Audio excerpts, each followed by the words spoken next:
Bonjour et bienvenue dans le podcast Hudhud, la messagère. Ce podcast est pour nous, les observateurs, les contemplateurs, insatiables curieux, fascinés par les aspects intangibles de notre vie et en quête des richesses de l'être humain que nous sommes.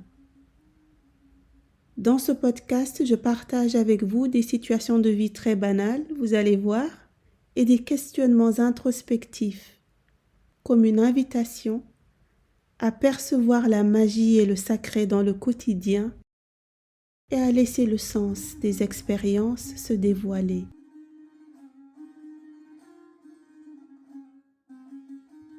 C'était au mois de juin. Je me rendais au jardin situé à quelques minutes à pied de mon domicile. J'ai emprunté le chemin habituel. Je n'étais pas pressée, il faisait beau.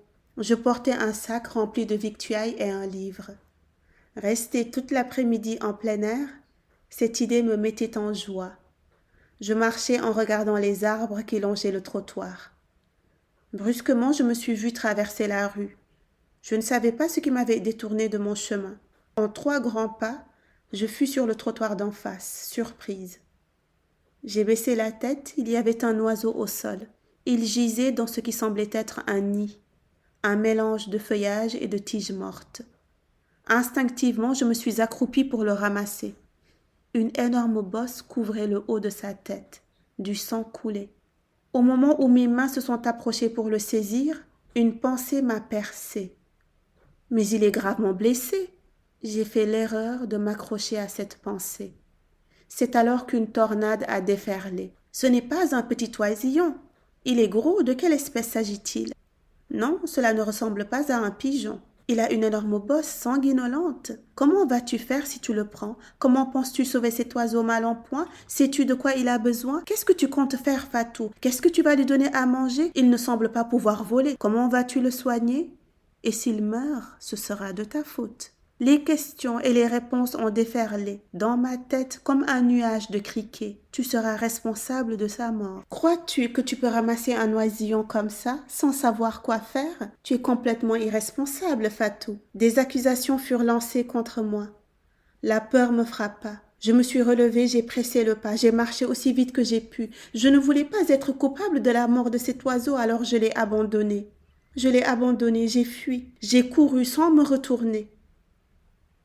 Je pensais être soulagée, mais je fus rattrapée par l'armée de pensées délirantes. Ah, tu voulais sauver l'oisillon, et te voilà qui prend tes jambes à ton cou? Comment oses-tu laisser cette créature fragile et blessée en plein cagnard? Il va mourir assoiffé, pire, brûlé par ce soleil impitoyable. Fatou, n'as-tu donc pas de cœur? Ce sera de ta faute s'il meurt. Des accusations furent lancées contre moi. La peur me frappa. J'ai rebroussé chemin, j'ai pressé le pas. J'ai marché aussi vite que j'ai pu. Je ne voulais pas être coupable de la mort de cet oiseau, alors je suis revenue sur mes pas. J'ai couru. Je suis arrivée. Mais l'oiseau n'y était plus. Je suis restée immobile sur les lieux. L'oiseau avait disparu. L'armée de pensée avait cessé son assaut. Elle s'était tue. Un silence m'enveloppa. Et le silence m'a soufflé. Ce fut une mission. À celui qui l'a accepté, des moyens lui sont révélés. C'était une mission. Et tu l'as déclinée. Je suis rentrée chez moi et j'ai pleuré. J'ai pleuré pour toutes les missions que j'ai déclinées.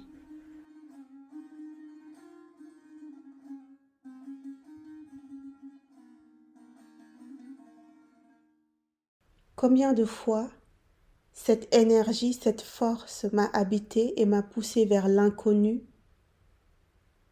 et j'ai résisté en m'agrippant à ces pensées funestes.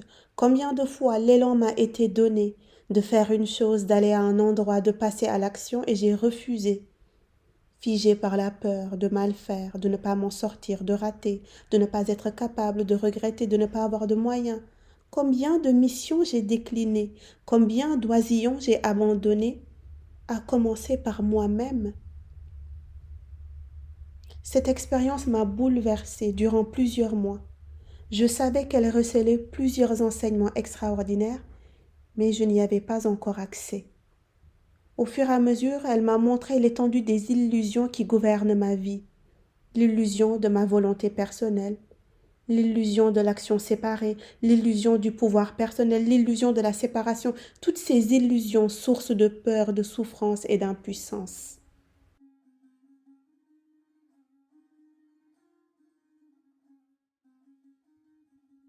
Je partagerai avec vous dans d'autres épisodes les différents enseignements de cette expérience lorsque j'aurai plus de clarté.